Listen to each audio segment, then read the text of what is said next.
see, let me make sure I got the live chat up here. I do believe I just saw Mr. Alan Ballantyne. Alan, I am so happy you're here, as always. One of my favorite people. I absolutely love the fact that you're here, Alan. We've been trying to to switch up the times a little bit today. For the first time, we went at 3 o'clock Pacific time. We did a live feed because we wanted to give people the opportunity for individuals from other parts of the world to make sure that they had a chance to see the live feeds.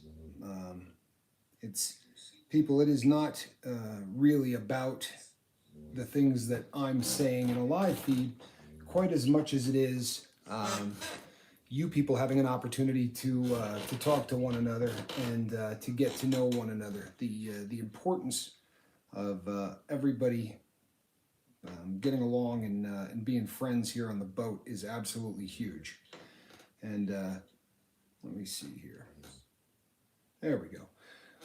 The opportunity for everybody to get to know one another is huge because we open up to one another and we talk about things that require a level of trust that isn't necessarily important on every channel, but it sure is here. The last live feed was great. The 3 o'clock was a lot of fun. Fiona, so glad that you're here. It's good to see you. Seventh Son, glad that you are here. I see Alan Ballantyne again. Alan, happy that you're here, my brother. People, I am working through a bit of a headache, so I don't know how long we'll go. I'm going to try to stick around for a full hour, but we shall see how it goes. Working with a little bit of a headache. It's been recurring since the old C math days, but people, I have a fun subject tonight. I have something that, and again, more than likely you're going to be very busy in the comments section and won't necessarily hear all this. However, the people that catch it on the replay will. So but I think it's a really good message. There's been a little bit of debate that has gone back and forth. That had to do with whether or not it is important for people who are addicts to reach out a hand, right, and to give the hand up to people who are trying to get sober. And obviously here on the Lifeboat, it's something that we do a lot. It's sort of the bread and butter of what we do. However, I think we've done a bit of a disservice, or I have, because if you're someone who has decided that as opposed to doing that, you're going to concentrate solely on yourself, and you're going to make sure that the only person that you worry about is numero uno. I have probably said at one time or another, Crazy Uncle, glad that you had a chance to stop in. It's good to see you. I have probably said at one time or another that, that if someone wants to take the sort of the self-centered or the greedy approach to to their sobriety, where all they worry about is themselves, that they may be missing out on the big picture. And to be really honest with you, hold one moment, people. Getting a bit of a glare that's got me squinting worse than usual. I got the Clint Eastwood look. But I'll be really honest, people. I think I missed the mark with that, and I'll tell you why. Because I'm guilty of that, like you wouldn't believe. I am guilty of focusing very much on me and what is important to me, and almost at the exclusion of others. And I'll tell you what I mean by that. Yes, I absolutely am reaching out to as many people as I possibly can, but I'm not doing that necessarily because I have the biggest heart in the world. I'm doing that because this, for me, is the safest way to remain sober. So, maybe I shouldn't be judging anyone that chooses any method that works for them, but I'm not doing this because I am the world's biggest philanthropist. Truthfully, I'm doing this because it works for me, and I'm teaching it because I believe wholeheartedly that when you become vested in other people's recovery, as much as you're vested in your own, or close to as much as you're vested in your own, something magical happens. Truthfully, And it happens on many different levels. The first thing that happens is whether you want to or not, you become accountable in a way that you probably haven't been before. Uh, if if I were to do something stupid, if I were to start to backslide, right, start going down that slide that takes us to um, into relapse, as opposed to me relapsing, and being just Tommy screwing up. I would be taking a great number of people along for that ride. Doesn't mean that if I were to screw up and start using, that everybody on the boat is instantly going to relapse, because quite simply that's not the case, and we know that. But I am accountable to everybody on this boat, and that's the nature of what it is that I'm doing here. I am absolutely accountable to the entire crew, and that is a tool that works beautifully for me. It also keeps me focused on sobriety for the entire day. Oh, the crazy uncle just hit his second month today of sobriety. People, are you kidding me? My friend, that is worth bringing down the participation trophy. That is the coolest thing. That's a huge milestone. The 2 month mark. We were talking to Joe Tidwell. Joe, as you all know, Joe hit his 7-day mark today. Congratulations, Joe. That's 7 days without methamphetamine after 17 years of using every day and never once thinking about quitting. He has hit 7 days in a row. And as he had emailed me and he said, it's not much. It doesn't sound like much. And of course, on the last live feed, I talked about this as well. It's huge, right? The first day that you say, I'm not going to use today, and you hit that 24-hour mark and you get through it, that's massive. It's a statement. But when the 1 week mark rolls around, all of a sudden it goes from the thought of, I'm really going to try to do this, to I've got my first milestone. It literally is the first domino that falls in that lifelong sobriety. The first real one you got to get to after day one, obviously, after putting the line in the sand. The first milestone you're going to come to is day 7, right? So that's huge, Joe, and we're so happy for that. But the next one, and I told him in the email, the next one is the 30-day mark, right? When you hit a month, all of a sudden it goes from, boy, I'm pulling this off, to, damn, that's legit. Now we start counting months, and the next step after that, obviously, is counting years. So for our crazy uncle to hit the 2-month mark today is absolutely awesome. People, I can't stress enough just how huge that is in terms of milestones. That is something that you need to be very, very proud of that, my friend. And please make the big deal of that it deserves. That is absolutely huge, and we could not be more proud of you, and we're happy that you're here tonight to share that. As I said, people, if you choose the route of trying to help other people, if you choose the route that we have taken here on the lifeboat, you could do that for greedy reasons. It doesn't mean that you are the philanthropist of the year. What it means is, Mark Wages, good to see you. What it means is that you have chosen a route that works for you. So perhaps I've been hasty. My problem is not with individuals who choose a method other than ours, but I think that the default setting in everything that we do needs to be love, plain and simple. And the beautiful thing about this channel is the amount of love and the outpouring of love that takes place in our comment section. Hey, Georgie, I'm house sitting a dog, and I don't know if you can hear Georgie, but she's got a good snore going. He's a good dog. Yeah, it's a happy girl. But in no two ways, people. No, there's no shame in this at all. For me, this has become the greatest method of sobriety that I could have dreamed of. Being accountable to the number of people that I'm accountable to is just really keeping me focused. And as I said, I got a headache. This isn't going to be a 2-hour live feed. I apologize. There's just no chance of that. But I got a really good headache. And I was talking to someone else on the boat, and they actually prayed with me, which was really cool. But I said, I don't think I'm going to do this 9 o'clock live feed. My head's hurting, and I've already done a live feed today, and I think that I'm probably just going to let this go. And they were very nice about it and said, if you need to take time, you need to take time. But I went through and I had an email, people, and if I wasn't putting the person on blast, I would read you this email. But uh, it started out, it said, dear Captain, I just want to thank you for the live feeds. It's been great to get a chance, and I'm paraphrasing people, but it's been great to get a chance to know all of the people that I'm on this boat with, and they've all been so loving and so caring and really have reached out to me and yada yada. Really beautiful stuff. And then it said, and I want to thank you for taking an hour out of your day each night to do the live feed because um, truthfully, it's the time of the day that I really start hurting in terms of wanting to use.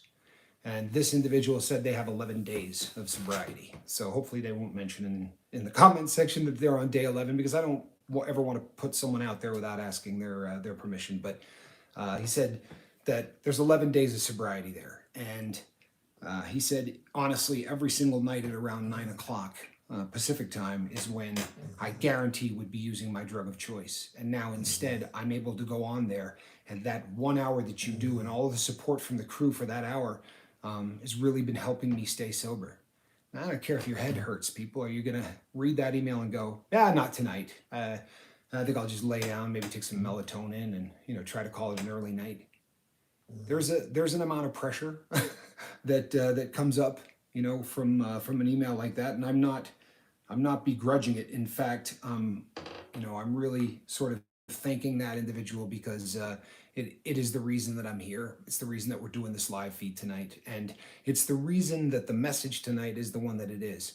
People, you can be really greedy in your sobriety, and in that greed, become the most philanthropic person you've ever met. Because, as I said, you're going to become accountable to so many people. And that being accountable to all of those people really kind of keeps you in line when it comes to your sobriety. The second benefit that you're going to get, we've talked about the two components of addiction ad nauseum, right? I've gone through this so many times that you people could probably repeat it back to me as if, you were in elementary school. This is something that I have just hammered home so much. But the second part of every addiction, right? The first part's going to be whatever your chemical or your habit is. And a heroin addict likes to be sedated, and a cocaine addict wants to get that rush, right? Or stay up for long periods, the person on meth. But it's that second component that puts us all in the same boat. And that second component is that somewhere in our brain, the switch that releases all of those nice feel-good chemicals that have nothing to do with our drug of choice. It is the reward section of our brain that rewards us for doing things that are counterproductive to everything about our life. Okay? So what ends up happening with this method of sobriety that we're doing here is I begin to get those feel-good chemicals released from letters that I get from someone like Joe, or from reading the goodbye letter that Mark writes, or any of the things that are propelling this boat forward.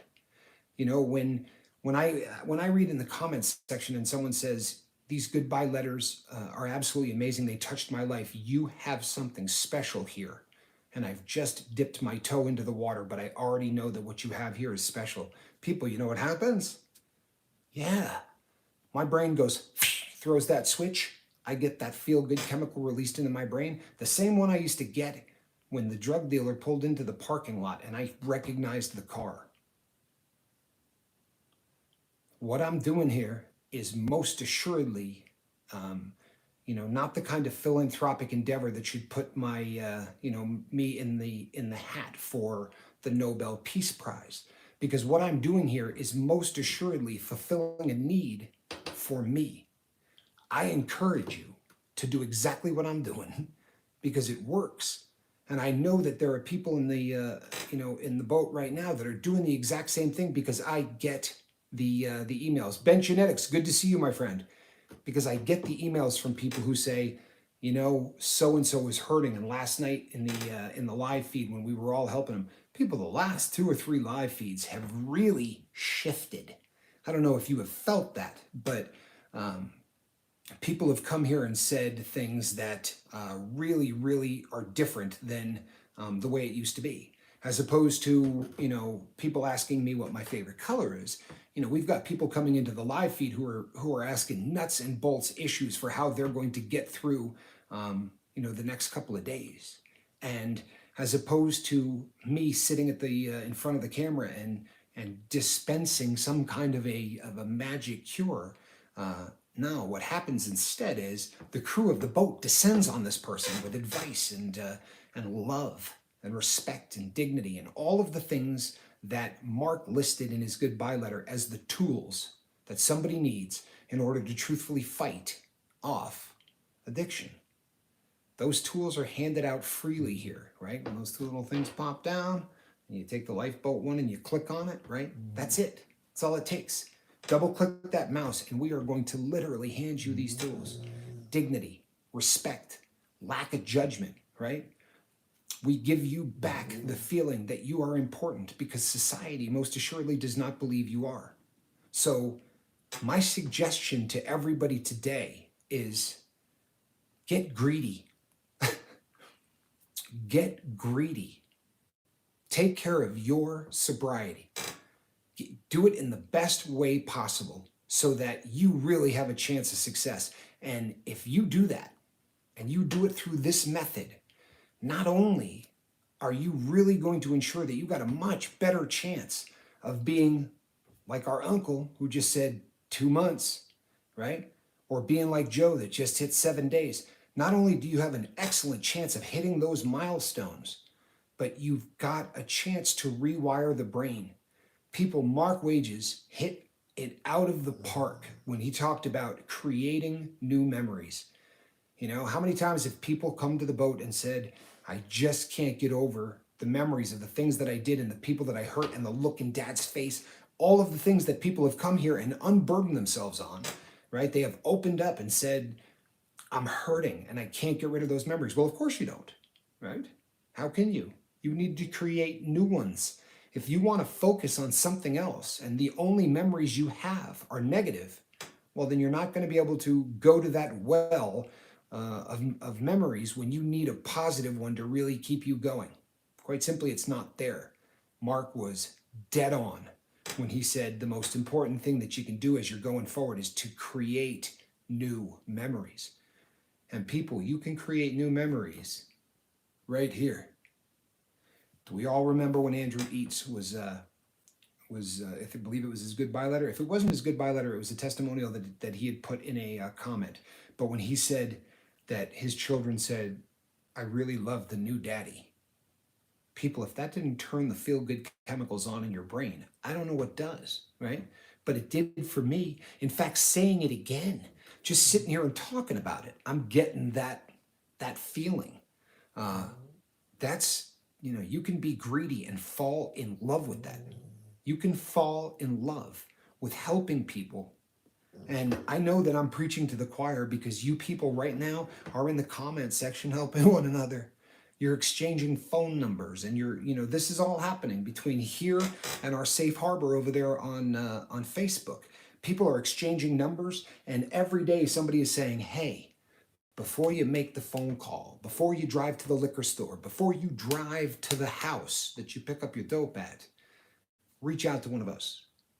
Come here and reach out to one of us because you're going to regret the decision that you're making. Guaranteed. Nobody ever relapsed and said, boy, am I glad I relapsed, right? That was a good decision. I am so happy that I threw away the 1 month of sobriety that I had for that one night of just unbelievable guilt that I got from using. I mean, in history, no one has ever said that was a good decision. So taking the time to reach out to somebody on the boat instead and avoiding all of that, well, it does a couple of things. It gets that self-fulfilling prophecy thing happening all over again. The person you reach out to, what's going to happen to them? Think about it. That switch gets thrown in the head, right?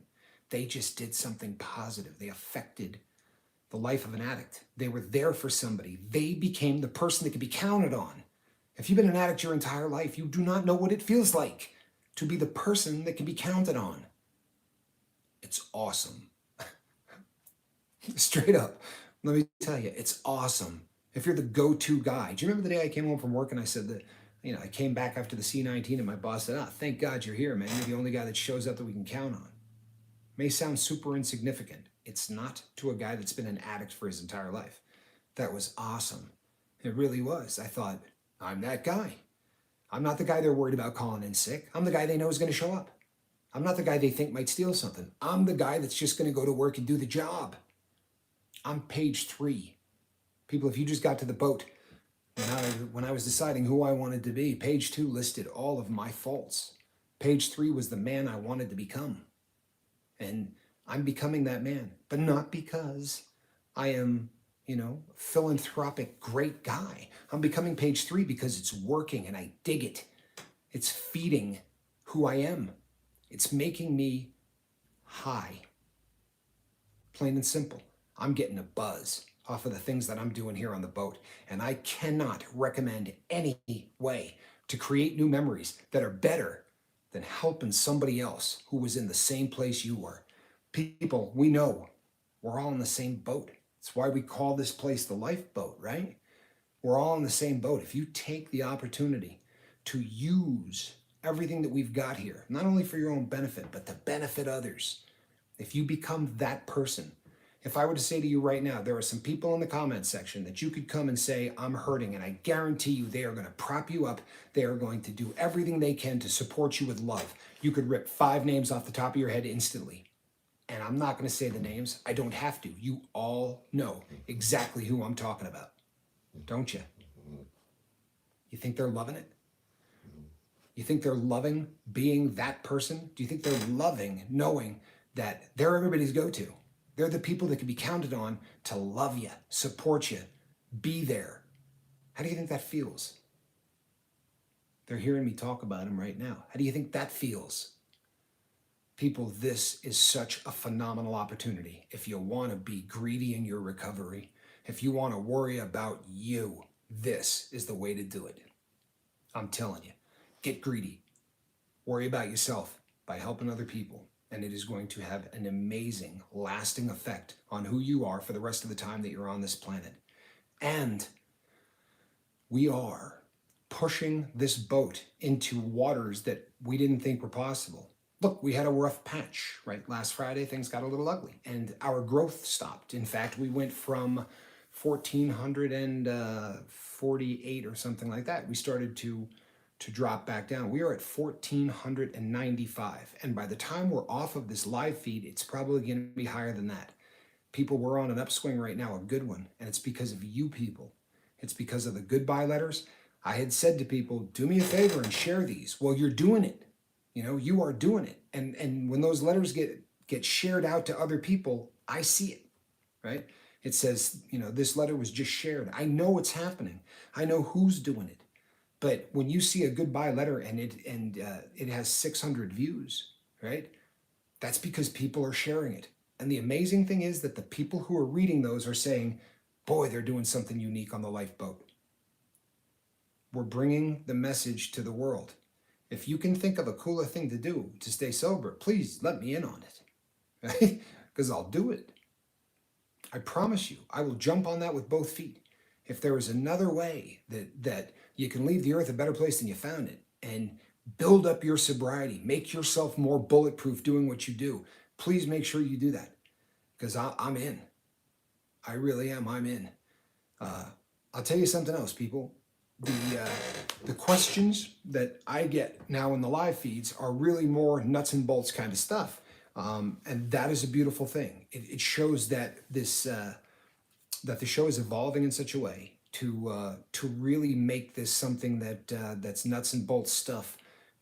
Step 1, step 2, that will really help you remain sober and help people who may have a little bit less of a base underneath them, a little bit more wobbly on the legs, have a place that they can go and ask the right questions and get the right answers. I am going to be putting up a banner, kind of a permanent thing on the site. We're figuring out now exactly how to do it so that I can say straight out, look, people, couple of things, right? I'm not a doctor. I'm not. You people know who and what I am, but I want the world to. I'm not a doctor, and I'm not a guru, right? I'm just a guy that spent a long time addicted to heroin. I'm a guy that broke every single law of man and God for the purpose of staying high. And in the process of doing that, I saw hundreds, maybe thousands of people flush their lives down the toilet. When I got out of prison this last time, I made a vow that I was not going to go back and find any of the friends that I used to do heroin with because it wasn't going to benefit me. In fact, it had a best chance of putting me back in prison than anything else. But when I talked to my friend Jack, right? Jack's the only person that I'm going to talk to from the past. Why? Because Jack's been sober longer than I have. He's living that life. So when I spoke to Jack and he said to me, you got to avoid the places, the people, and the things that you did in the past. I said, I get all of that. I said, I have no desire to go, back to the hood, and I have no desire to look up any of those people. He goes, well, forget looking up the people. They're dead. It was the most a matter-of-fact statement you've ever heard. They're dead. People, we're talking about a crisis right now that is killing in the ballpark of 190 people a day in the United States. This C plus math, this C plus 17 plus 2, boy, we're in a dead panic over it, aren't we? We're in a dead panic. And if there were, 50 to 100 people dying a day, that's worth panicking over, right? The numbers are good, but they're not great. They're worth panicking over. But 190 people a day can die every single day from now till the end of eternity. And it doesn't seem that anybody wants to do anything about it. Present company excluded, right? They talk about a war on drugs. We're fighting one. We're really doing it.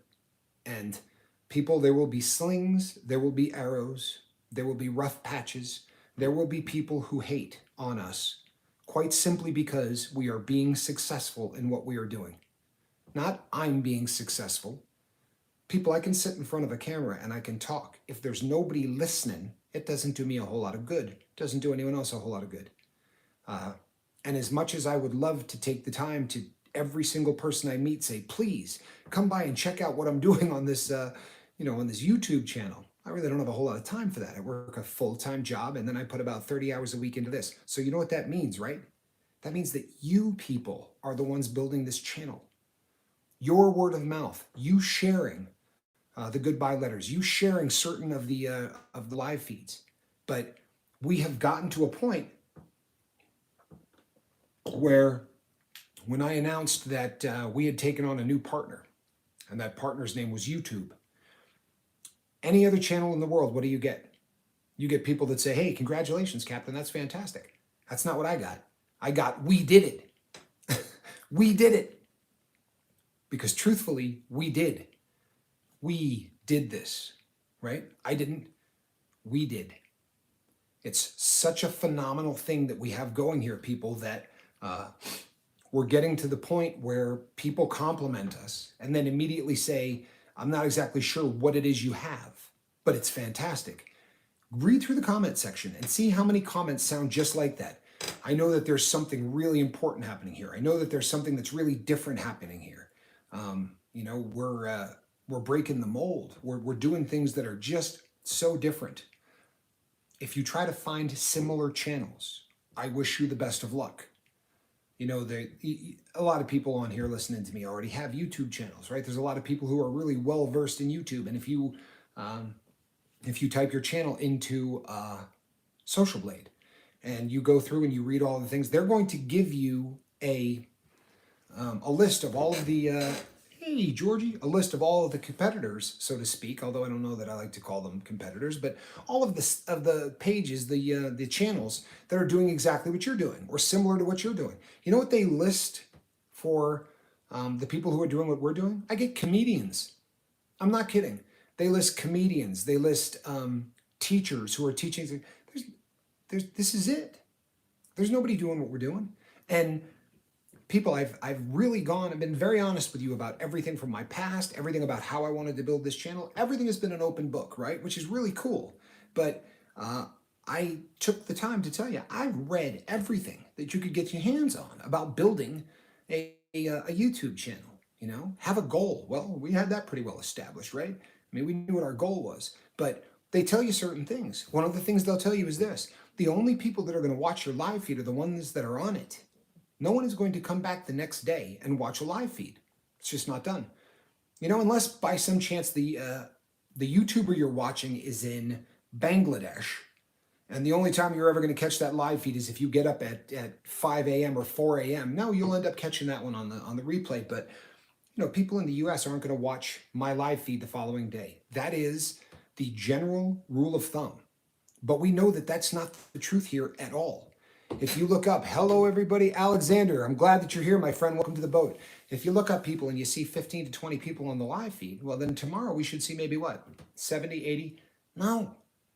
Hundreds of people are looking at the live feeds, which means that they're watching them the following day. Everything that we're doing here, you can throw out the rule book. You can throw out all of the prevailing wisdom in terms of how things are going to go, because this is different than everything going on. You know, that whatever you do, don't talk about the number of hours that you're trying to get, because it's going to be talking about monetizing. The heck with that. I came here and said, we want a partner. We want YouTube. Not because we're trying to get rich, but because we're trying to push this into every single household in America and beyond. And the more that YouTube has a vested interest in us, which, come on, people, what does a vested interest mean in the good old US of A? Right? That's what a vested interest is. So we needed him as a partner. When I shared that with the group, what did you do? I got emails that said, I'm going to watch every single one of your videos on Saturday. The crew, this is your channel, right? This is where we have broken the mold completely.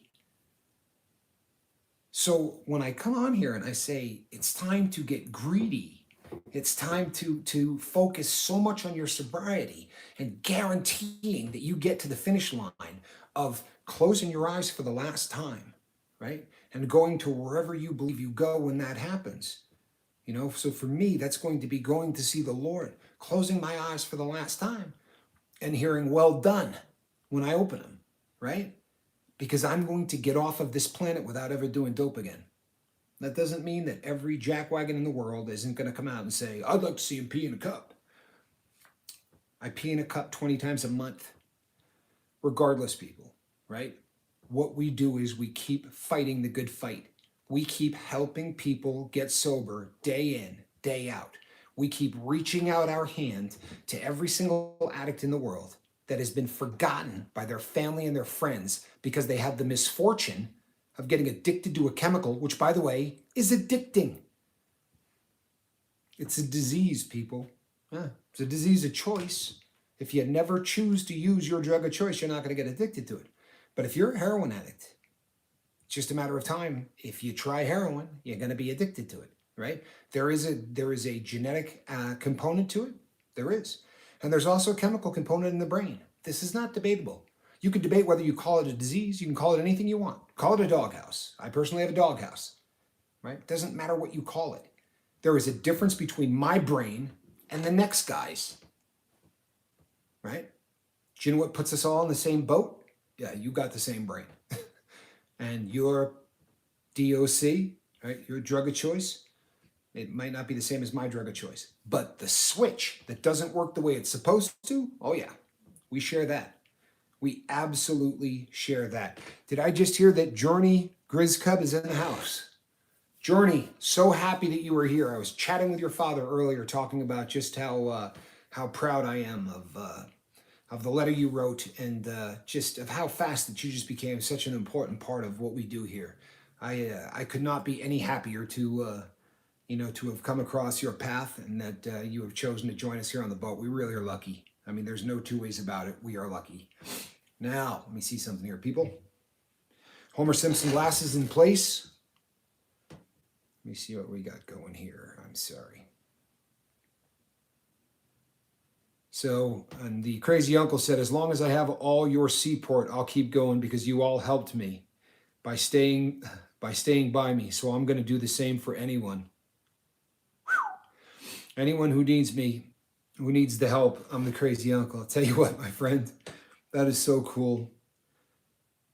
Joe Birdwell says, I got to be honest with y'all. I've tried everything just to give me the will to make that first step. And God used the boat to give me the strength. It just blows my mind. Not as much as it blows ours, my friend.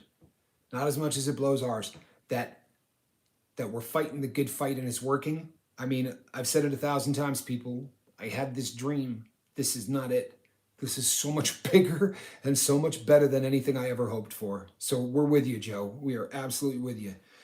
Joe also says no secrets and no accountability. That's right here on the boat. No need for secrets and complete accountability. You know why that we have nothing to worry about? If you stumble and you say, hey, I relapsed last night. It's the only place on the planet where you can come and say that and no one's going to go, you loser. You threw away all of that. It's not how we do business. It's the one place in the world that people are going to go, oh, man, you must be beating yourself up, huh? It's part of it. Now get up and dust yourself off and let's start again, right? Today's day one. Nothing changed. One day. Put it behind you. Really, Ben Genetic says, a group of ladybugs are called loveliness, like the people on this boat. Man, that is cool. I did not know that a group of ladybugs are called loveliness. That is very, very cool.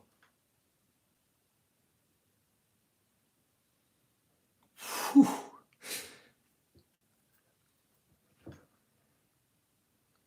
I got one for you. Saigon Cinnamon says, my son has a friend in school and his mother is on drugs and alcohol. My son gave him our number because he said, my dad can help your mom. And he said that made me so proud. I would imagine that it did, my friend. I would imagine that it did. That is one of the coolest things I have heard in a really long time, Saigon. I'm sorry, people. It's the headache. And one of those days. That is awesome, people. Get greedy. Sorry, get greedy, people. Get greedy. Start loving this. Start feeling what this means and start thriving on helping people. Start to get addicted to doing the right thing, because I promise you, people, it's a stronger addiction than heroin. Take this from a guy that knows. You start getting addicted to doing the right thing, you will crave it. You will crave it all day, every day. And when you got a headache that's starting to border on the migraine, but not doing what needs to be done is going to be letting down someone other than yourself. Oh, I promise you, people, I don't care what my job was. There is not a time in my life where this headache didn't sit me down. Plain and simple. But as I said, I was reading that email. The guy said, this is the time of day I use. I can't begin to thank you enough for doing the live feeds at 9 because that's the time I use. And instead I get on and I listen to you. It ain't that bad a headache. You know what I mean? It's not that bad a headache. So I can get on here and I can do an hour. And the fact that you all are here, the fact that you guys come here night in, night out, right? That's another thing. People say, you do a live feed every night, they're going to stop coming. No, they don't. No, they don't. Forget all of the rules, all of the wisdom, the things that you can count on. They don't apply here, because this is not what social media is, right? That door, that leads to the rest of social media. Here on this boat, what we do is just a little bit different, right? In fact, it's a whole lot different. And for all of the best reasons, people. Hey, Saigon, how cool is that with your son? I mean, absolutely unbelievable. That is one of the coolest things I have ever heard. You got to be proud. And the great thing is, Saigon, I believe that you could help that woman's mom. I really wholeheartedly believe that. The best thing about this boat is that we're fast transitioning from that. The guy in front of the camera ain't a guru. If there's a guru to be had, it's the combined efforts of all of the people that make up this crew. Add us all together, we might be a guru. I've always said they don't exist, but you add together 1,500 people all pulling for the same thing, all with a wealth and a lifetime of knowledge gathered through making mistakes and doing drugs. Yeah. And Saigon, I'll tell you what, I just saw a comment scroll across the screen in front of me where someone said, hey, you've got all my respect. Well, you got all of mine. You have got all of mine, I promise you, you're everybody here. This is just what an amazing group of people that have all come together. And it goes to show you that one of the greatest resources that we have in this country isn't recognized by the country at all. The general wisdom is that the world believes that if a person is an addict, they're a throwaway. Stay away from them, right? They're going to steal your wallet. These are not These are not people that you want to be anywhere near. That's how society treats us. And I'm telling you right now, the single greatest resource that I have ever seen in my life when it comes to making the earth a better place, when it comes to helping people, when it comes to doing so without a shred of judgment, without anybody putting any guilt on you or making you feel like you're less than anything, right? Here you're treated like you're the most important person in the world. And do you know why? Because you are. Because we're just as important as anybody out there that doesn't have a habit. This is an oasis, people. It really is. Flamin' Jackson says, praying for you, Captain Tommy Scoville. Thank you, Jackson, man. You are a great guy. Dang it, should have grabbed a donut at the store while I was out. If that was a Homer Simpson glasses reference, it very well might have been. Sorry that you're all stuck staring at my neck, but I've got to read some of these.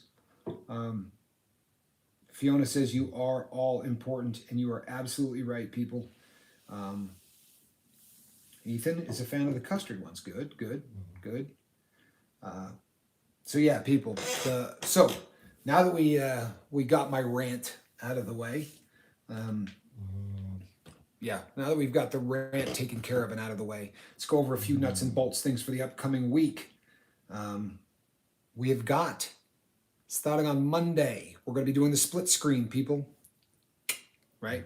I will be on one side, and the individual that I will be interviewing will be on the other. As I have said, every great YouTube channel has got a product of some kind, right? Whether or not you're, since we've got a large group of people here that are very familiar with the pepper community, and a lot of people that do review hot sauces, they eat pods, right? That's kind of the product. The product is anything that burns. And there are people that review, all kinds of stuff, right? But there's always that product that is sort of the basis, the backbone of everything that happens on the show. So if you're new to the channel, or you haven't heard me talk about this yet, as it applies to our upcoming week, and as it applies to the goodbye letters to drugs, which have just been the most successful thing that we've ever done here. What is the product at the lifeboat? You are the product at the lifeboat. Me being able to highlight your stories so that two things can happen, right? Everybody on this boat, the crew, is going to get to know everybody on a much more intimate basis, right? We're going to need to know everything. We're going to know everything that we need to about somebody. And that becomes very, very important if you've got someone whose specific drug of choice is alcohol. And they weren't a binge drinker. They were somebody that just gets up in the morning and does 4 or 5 shots before they go to work. And then when they come home, they do 4 or 5 shots, and that's their entire day. And it's been that way for a long time. And you find this out. There's somebody out there living the exact same life. And when they hear this and go, damn, that guy beat this? Ryan, right? I'm not putting this guy on blast. Ryan has been incredibly open in our comment section. But Ryan said, I'm drinking a water bottle full of vodka a day for, X period of time. How long? And he said to me in the last live feed, I feel like I'm the worst, alcoholic that there's ever been. I don't feel like anyone out there's been drinking. And I had the opportunity to say, a 130-pound wife that drank a fifth and a half a day, right? Day in, day out, a fifth and a half of booze. The mindset, we talked about this earlier, the mindset of the addict is, I'm it. There's nobody out there that's as bad as me. There's nobody out there as lost as me. I don't care if you're in a crowd of 50 people. You're dead alone, always. I think that, they talk about environment being the number one catalyst. It is lack of connection more than anything else that causes people to get stuck and to stay in addiction. I promise you. Remember when we discussed Rat Park, right? You got the one rat sitting in a cage, and you got the feeder bar, and he just goes over and keeps hitting that cocaine thing until he falls over dead on the ground. But you put him in Rat Park, and he's got other male rats, and he's got female rats, and tubes and tunnels and colored balls and cool things to eat, right? A little wheel to run on, all of these different things. Everything you could ever want, puzzles. And all of a sudden, that cocaine doesn't seem all that important anymore because he has connections. He has connections to things. He has connections to rodents, people, right? He has connections to human beings. He has connections The more of those connections you've got, the less a chance of your drug of choice winding its way back into your psyche, into your subconscious, or into your life proper, and getting you back on the road to what? Well, it's a different road for everybody, isn't it? For me, it's handcuffs. It's the rest of my life behind bars. I don't get a third shot, people. I promise you. I mean, for me, that's it. Everybody's got their own cross to bear. The next relapse means something different for everybody. There are people here who have said, I'm going to lose my wife if I relapse again. So divorce is in your future. There are people whose kids are never going to trust them again. If they relapse again, that's the threat, right? Well, I got all that. But I also have the rest of my life behind bars. Because if I relapse, it's not going to be enough to go and get a bag. That's just not how it works for me. As I've said in the past, people, just because I stopped using doesn't mean the addiction stopped growing. This is true. You can look this up. I get incarcerated at a 6 gram a day habit. When I get out, you'd think, well, I can go and buy a $10, piece of heroin and get high. That's the truth. It'll take this much. But within 15 days, 16 days, I won't be back to 6 grams. I'll be doing 7 or 8. Because the addiction continues to progress within your brain, whether you're feeding it or not, right? So if I were to relapse, there'd be a bank robbery, or there would be something monumentally stupid as a way to come up with the money. That would be part of my future. It is such a relief. It is such an amazing feeling to not have that threaten me. For the first time in my life, there isn't a monster named heroin chasing me. If you've been addicted and you've really been in that life, you know exactly what I'm talking about. Knowing that thing is out there chasing you. As an addict, as a heroin addict, that was the way I felt all the time. That it was out there. It was just waiting for me. It was hunting me. It was ready to come and get me. That's gone, people. That is not any part of my life anymore. It isn't. There are, with the exception of me having to discuss certain things here, days can go by that I don't think about my drug of choice. I don't mean philosophically. I will have to think about it philosophically every day for the rest of my life. It is what I do here. But in terms of thinking about using or thinking about, the fear of relapse or any of those things, it is gone, people. It's as far as east is from west. I am making connections. I have connections to all of you, right? I have connections to the boat itself. I have connections to the group over at Facebook. I have my connections at work. I've got my family like this again, right? Trusted. I remember yesterday or the day before on the live feed when the gentleman said that having to look his father in the eye and tell him that he was an alcoholic, the look of disappointment in his father's eye is something that he will never forget. And I don't know if you remember, people, but my response was, God, let's hope not. Right? Don't you forget, man. Drink that in. Don't forget that. There is nothing more important in the entire world than remembering that.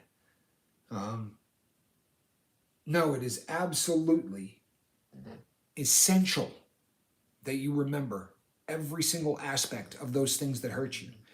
Those things that tear you apart because of what you did. You own it, you memorize it, and it becomes a part of you. And people say, oh, but I want to forget that. The hell you do. You want to get over it. But you do not want for a hot second to forget it, because that's the start of going back. So, as I said them the other night, so how do you get over it? You get over it by replacing that look in your father's eye. If the first look that you saw was shock and disappointment, well, then you need to get to the next level instantly. And that next level is going to be when he sees you truthfully attack getting sober, making it your number one mission. The first thing that you're going to see, it's not going to be, respect and everything else. We're not there. But it's going to be belief. You're going to see him believe for the first time that you're actually making an effort. And it'll be probably somewhat clouded with almost shock. But you'll see that belief like, holy crap, my kid is really going to do this. He's putting the effort in. And then you continue to do that. And you continue to have the right attitude. And the next thing that you're going to see is that first level of admiration of your dad saying, I admire the fight. I admire what you're doing. And people, it will get to the point where the last thing you see in your father's eye is going to be pride. And I promise you this, for anybody who has ever felt a parent look at you in pride, that's a great feeling. I remember it from when I was quite young. And that look of pride in your father or your mother's eyes is invaluable.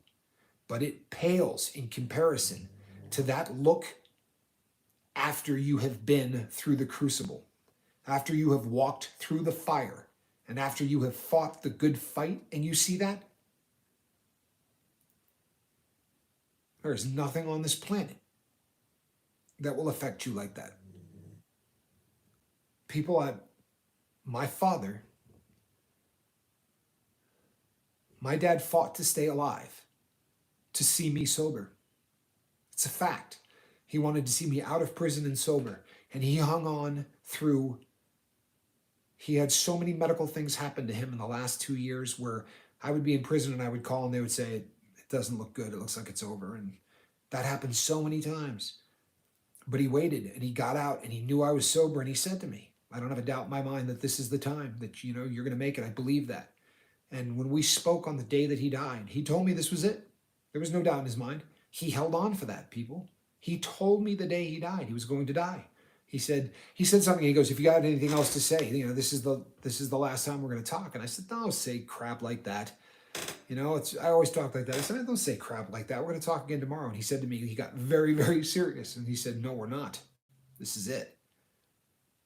But I saw that look, people, and I will treasure it more than anything else in life. I promise you. So you want to get rid of ugly memories from the past? Take a page out of Mark Wage's book and replace them. Replace them. The best way to make that pain go away is to simply put something better in its place. People, I lost the woman that I love most on this planet. I really did. There's no two ways about that. My drug use is what cost me that.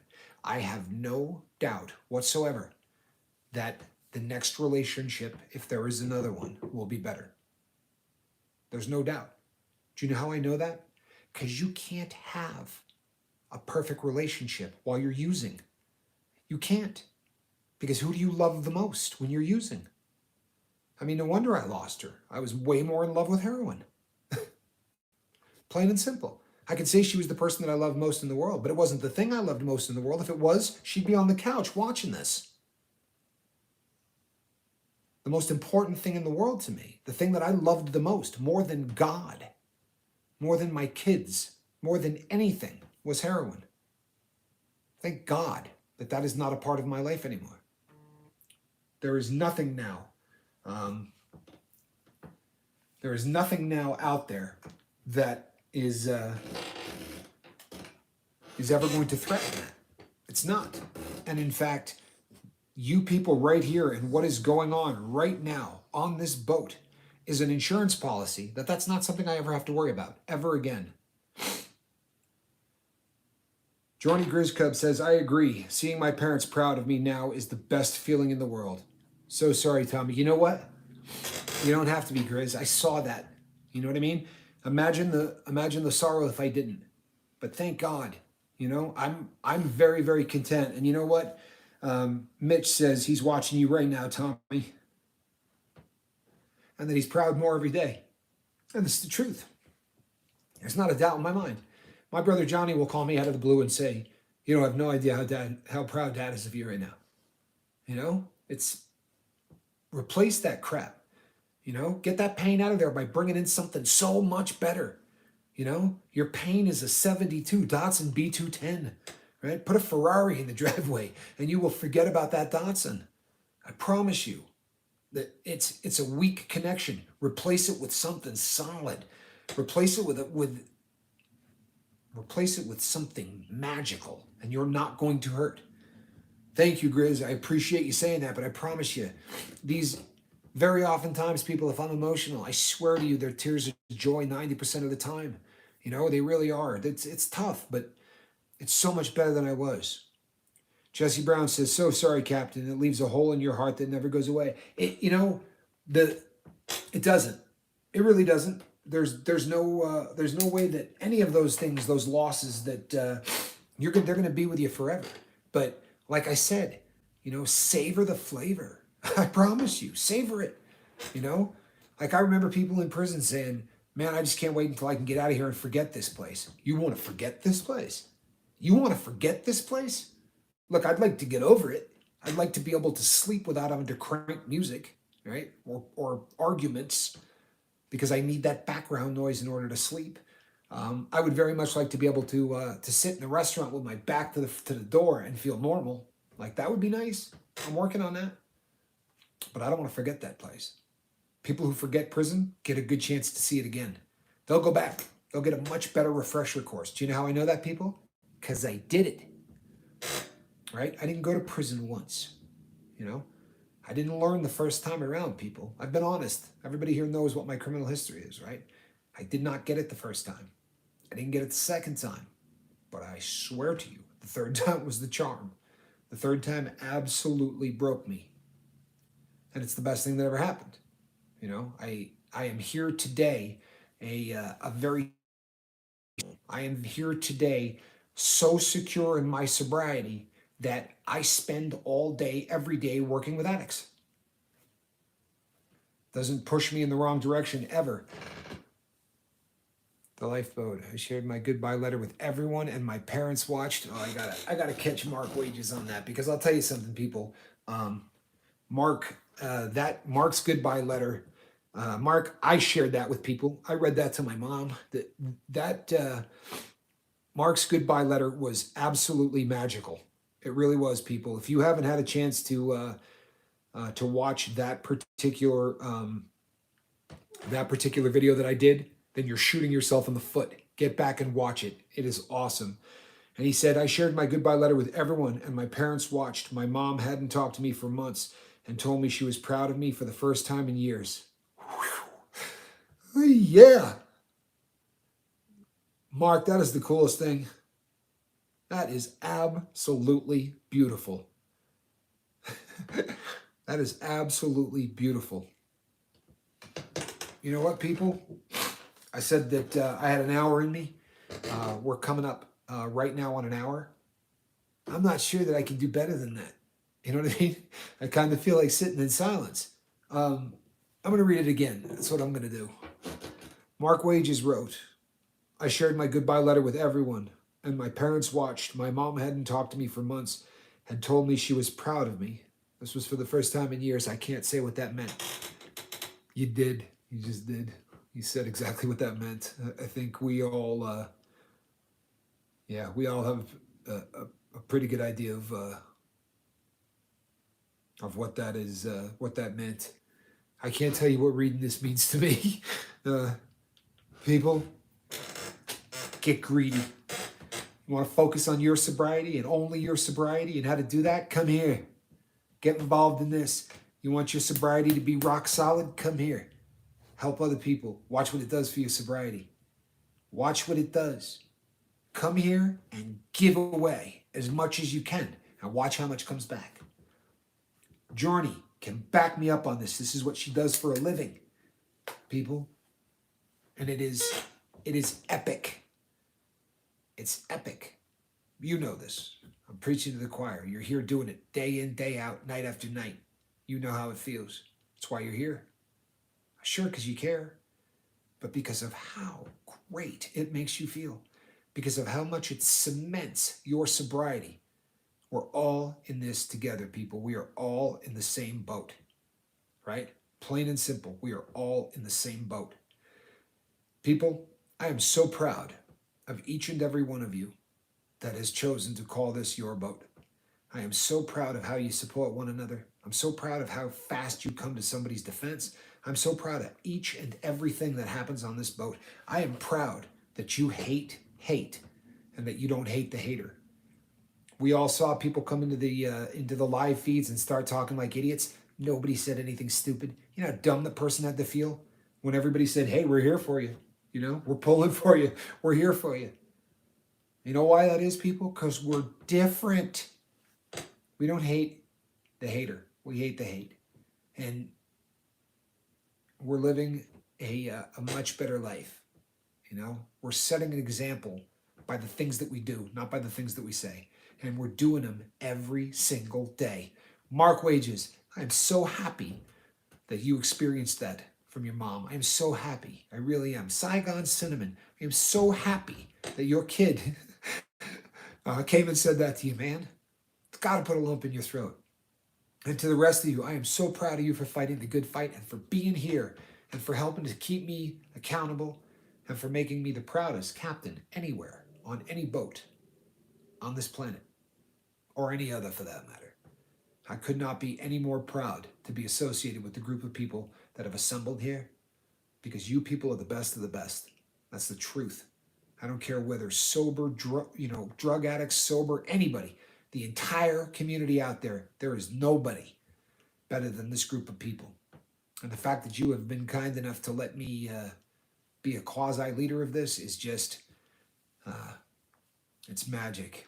It really is. Thank you, everybody. I am going to go take a couple of Advil. I'm going to lay in a really dark room, and I'm going to hope that my head gets better. People, you know that when I hang up, this thing tends to keep going for a little while, so you can say some goodbyes. Charlie Mullins, I love you. I am going to go take care of this headache, people. Thank you so much, all of you, for your kindness to me and to one another. My Lord, I can't believe that I'm able to be associated with you people. I really can't. This is you have taken this and made this dream so much bigger than I ever thought it could be. So until the next time we see each other, which will be on tomorrow's morning video, right? And people, if you don't get the notifications, it's going to be 8 o'clock and 5 o'clock. Pop back, right? 8, 5, and 9. It's pretty much guaranteed. 8, 5, 9. Just pop on back. Those are all Pacific times. So I will see you tomorrow in the morning. Between now and then, everybody knows exactly what we're supposed to do, don't you? Yeah. I'm going to get out there and try to save somebody, right? That's what we're going to do. Love you, people.